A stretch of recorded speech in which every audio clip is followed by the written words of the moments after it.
सहकारिता अभियान के साथ जुड़े हुए सभी महानुभाव,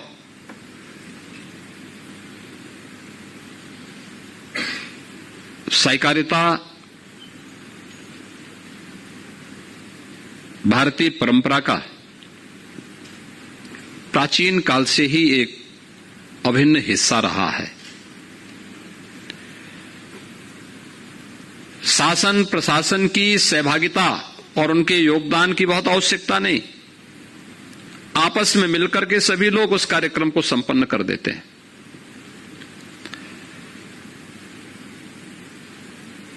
कोई मंदिर का निर्माण करना हो, पहले समाज मिलकर के विद्यालयों का निर्माण करता था, अच्छे अच्छे संस्थान खड़ा करता था। इस सहकारिता का ही एक आदर्श उदाहरण है। लेकिन एक समय सहकारिता के इस कार्य में सेंध लगी, गलत तत्व इसमें हावी हो गए और खासतौर पर देश की सबसे बड़ी आबादी के राज्य ने इसकी बड़ी कीमत चुकाई।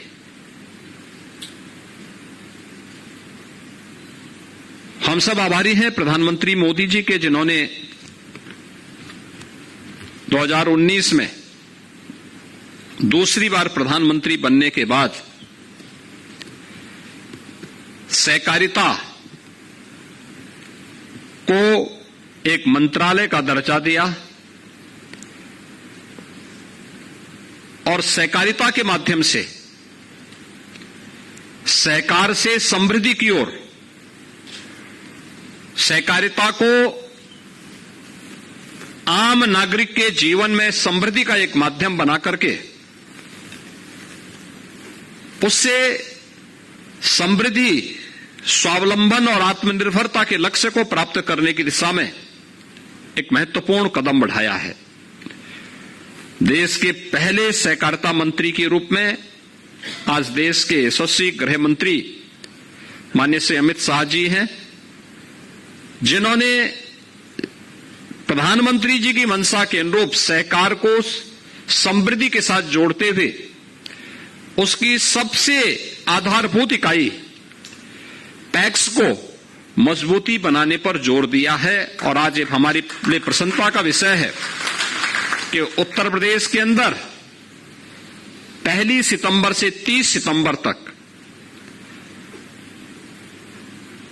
इस सदस्यता अभियान का शुभारंभ और टोल फ्री नंबर आज जारी किया गया है। वास्तव में समाज की सहभागिता से जब कोई कार्य आगे बढ़ता है तो उसके उतने ही सकारात्मक परिणाम भी सामने आते हैं। समाज अपनी जिम्मेदारी को समझता है। हमारे यहां कोऑपरेटिव क्षेत्र में पहले चीनी मिलें चलती थी, बड़ी बड़ी चीनी मिलें चलती थी। वो किसान की समृद्धि के माध्यम बनते थे, वहां की सड़कों को भी बनाते थे, वहां पे स्कूल और चिकित्सालय के निर्माण में भी अपना योगदान देते थे। आप पश्चिमी उत्तर प्रदेश में चले जाइए, आप पूर्वी उत्तर प्रदेश में चले जाइए, आपको बड़े पैमाने पर ये सभी देखने को मिलेगा कि वहां पर जितने अच्छे कॉलेजेज होंगे, इंटर कॉलेजेज हैं, डिग्री कॉलेजेज हैं, ये सब इस सहकारिता आंदोलन की देन है।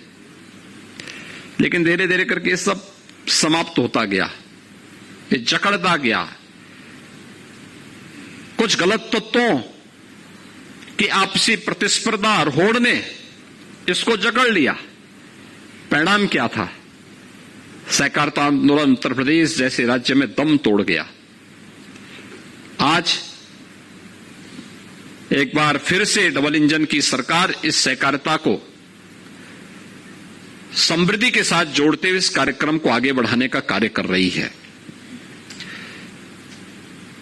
इसके लिए अनेक कार्यक्रम प्रारंभ हुए हैं और खासतौर पर जो सबसे आधारभूत इकाई पैक्स है, अब तक तो वह बीज और खाद के बेचने तक ही सीमित रहता था, उसकी उपलब्धता की सीमित रहता था।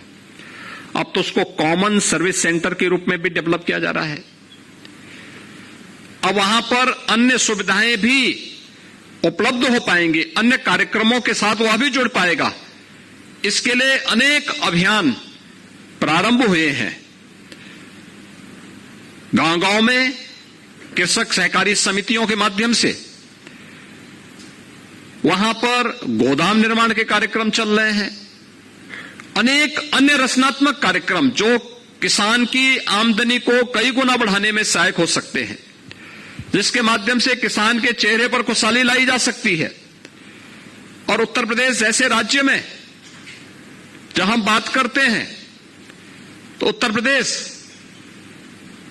अपनी समृद्ध खेती के लिए जाना जाता रहा है। हमारे पास दुनिया की सबसे उर्वरा भूमि है, तो सबसे अच्छा जल संसाधन भी उत्तर प्रदेश के पास मौजूद है। 2,61,00,000 से अधिक किसान हमारे पास ऐसे हैं जो प्रधानमंत्री किसान सम्मान निधि से सीधे सीधे जुड़े हुए हैं। यानी इसकी संख्या लगभग 3 करोड़ से अधिक किसान उत्तर प्रदेश के अंदर मौजूद हैं, जो इस अभियान के साथ जुड़ करके इसको समृद्धि के पथ पर अग्रसर करके उत्तर प्रदेश के अनुरूप उत्तर प्रदेश की कृषि को उत्तर प्रदेश की समृद्धि के साथ जोड़ने में सहायक हो सकते हैं। कृषि भारत के अंदर भी हम देखते हैं तो भारत की आजादी के समय कुल जीडीपी का 40% से अधिक शेयर कृषि का था। भारत की विकास की अर्थव्यवस्था में धीरे धीरे करके कम होता गया। आज भी 16 से 17% जो शेयर है वह कृषि के द्वारा आज भी निर्वहन किया जा रहा है। लेकिन उत्तर प्रदेश राज्य में अब भी 25 से 26% शेयर कृषि के पास है। हम इसमें और भी अच्छा योगदान दे सकते हैं। और मैं तो बार बार इस बात को कहता हूं, किसानों को समय पे बीज मिले, समय पे खाद मिले, किसानों को समय पर हमारी ये सभी इकाइयां पूरी प्रभावी ढंग से काम करना प्रारंभ कर दे, तो कोई कारण नहीं कि हमारा अन्नदाता किसान इसी धरती से सोना उगलने का काम न कर दे। वह कर सकता है, लेकिन उसको उस प्रकार की सुविधाओं से युक्त करना पड़ेगा। आज ये सदस्यता अभियान का शुभारंभ और टोल फ्री नंबर इसके लिए अभी जारी किया गया है। मुझे पूरा विश्वास है कि यह अभियान सफलतापूर्वक आगे बढ़ करके उत्तर प्रदेश में सहकारिता आंदोलन को एक नई गति देने में महत्वपूर्ण भूमिका का निर्वहन करेगा। अच्छे लोग, रुचि लेने वाले लोग, इस क्षेत्र में समाज को साथ लेकर के चलने वाले लोग, यह इसके माध्यम से चुन करके आगे बढ़ेंगे और सहकारिता आंदोलन को प्रधानमंत्री जी की मंशा के अनुरूप सहकार से समृद्धि की ओर अग्रसर करने में अपना योगदान देंगे।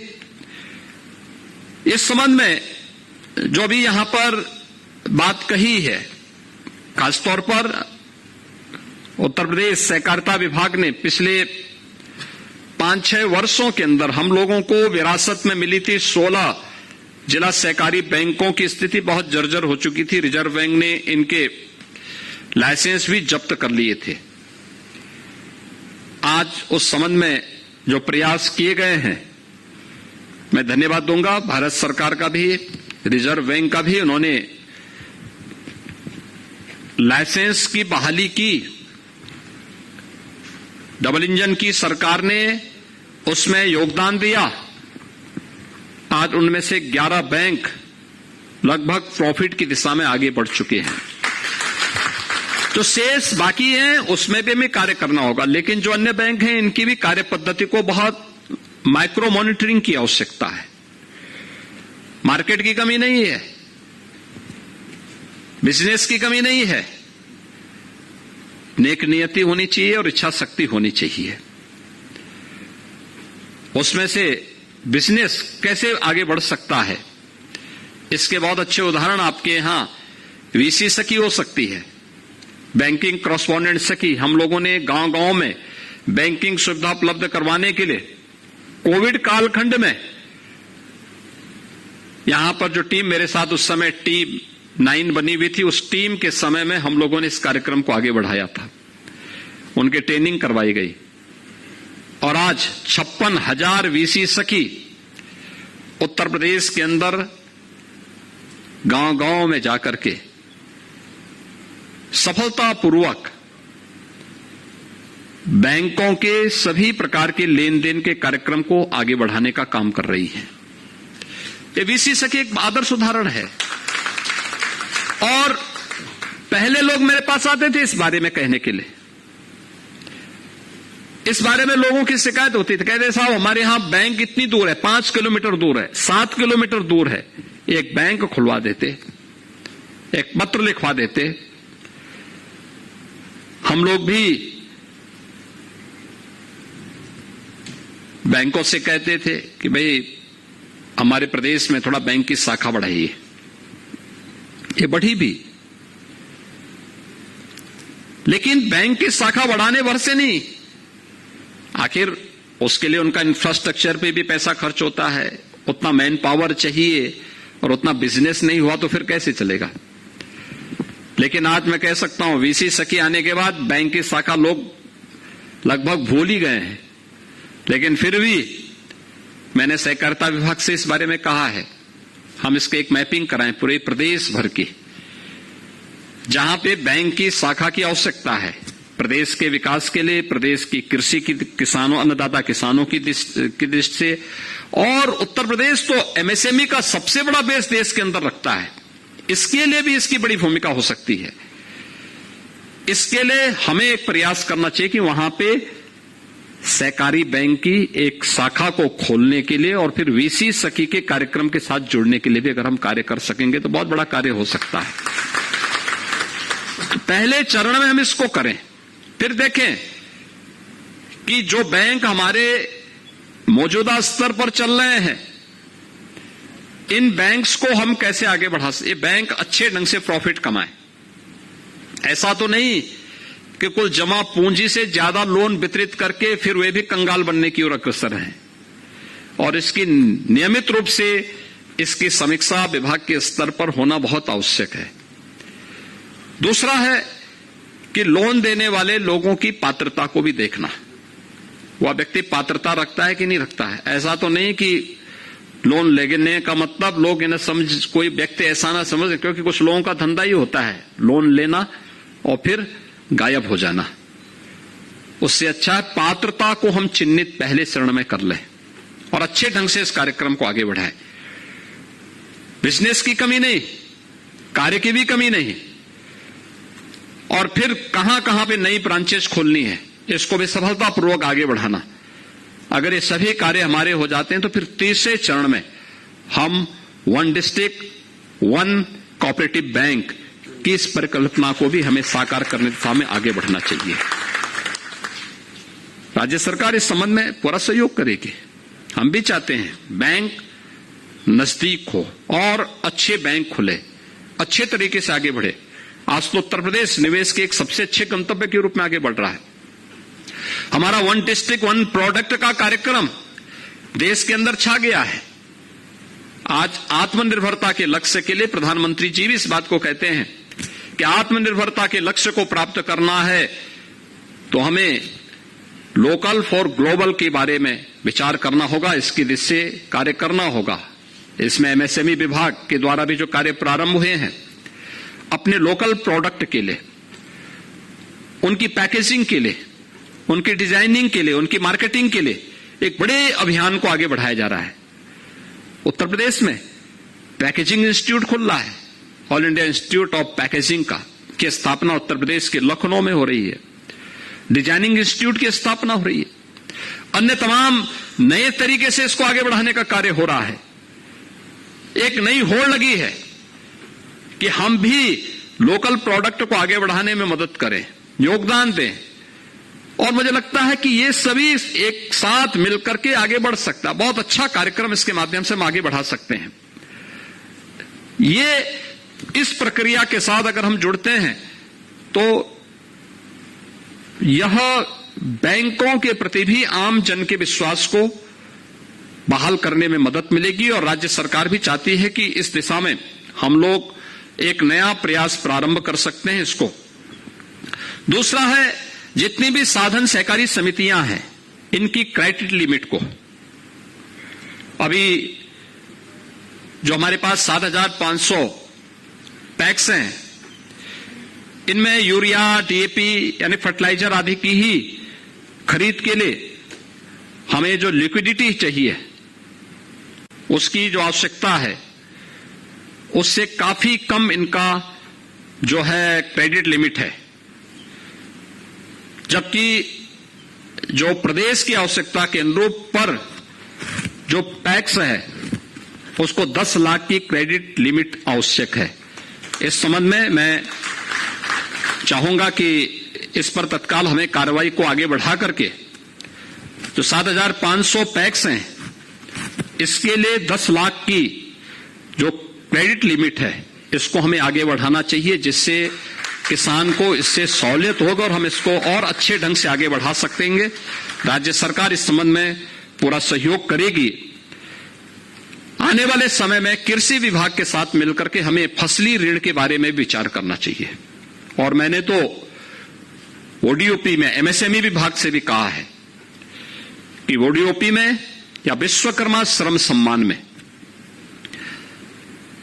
हम जब बैंक से किसी हस्तशिल्पी या कारीगर को पैसा दिलाते हैं, डिजिटल पेमेंट के साथ हम उसको जोड़ें और डिजिटल पेमेंट पर अगर समय से अपनी किस्त भर लेता है तो जो ब्याज आता है उस ब्याज में राज्य सरकार के स्तर पर उसको इंसेंटिव दिए जाने की व्यवस्था होनी चाहिए, जिससे हम लोकल स्तर पर अपनी हस्तशिल्पी और कारीगरों को प्रोत्साहित कर सके, विश्वकर्मा श्रम सम्मान का हो या ओडीओपी में हो। और अच्छा होगा हम कोऑपरेटिव बैंक से उसको जोड़ें, उसका बिजनेस बढ़ेगा। कोई छोटी छोटी पूंजी की आवश्यकता है, किसी को 2 लाख, किसी को 5 लाख, किसी को 50,000। रामचंद्र प्रधान जैसे लोग हैं, लोग अगर कहीं कोई सैलून खुलवाना चाहेंगे 5 लाख रुपए में किसी व्यक्ति के लिए खुल सकता है। 5 लाख में कितना उसका ब्याज होगा? बहुत कम ब्याज। अगर उस ब्याज में से 50%, 60% या 75% हमने अपने स्तर पर दिया, बहुत पैसा नहीं खर्च होगा, लेकिन एक परिवार स्वावलंबन की ओर अग्रसर होगा। वह व्यक्ति अपने साथ कई लोगों को रोजगार दे देगा, कई लोगों को रोजगार दे देगा। और उत्तर प्रदेश की योजना, चाहे ओडीओपी की हो, विश्वकर्मा श्रम सम्मान की हो, आज ये राष्ट्रीय योजना बन चुकी है। इन्हें हमें सफलतापूर्वक आगे बढ़ाना चाहिए और मुझे लगता है सहकारिता आंदोलन के साथ इन कार्यक्रमों को आगे बढ़ाना चाहिए। आज के इस अवसर पर एक बार फिर से मैं बीपैक्स सदस्यता महाअभियान के अवसर पर टोल फ्री नंबर जारी होने और इस महाअभियान के शुभारंभ के अवसर पर अपनी शुभकामनाएं देता हूं और विश्वास व्यक्त करता हूं सहकारिता विभाग उत्तर प्रदेश सफलतापूर्वक आदरणीय प्रधानमंत्री जी की मंशा के अनुरूप सहकारिता आंदोलन को सहकार से समृद्धि की ओर अग्रसर करने में अपना पूरा योगदान देगा। और मैं शासन की ओर से सहकारिता विभाग को इस बात के लिए आश्वस्त करता हूं कि राज्य सरकार पूरी मजबूती के साथ इस सहकार आंदोलन को और मजबूती प्रदान करने में अपना योगदान देगा। बहुत बहुत धन्यवाद। जय हिंद।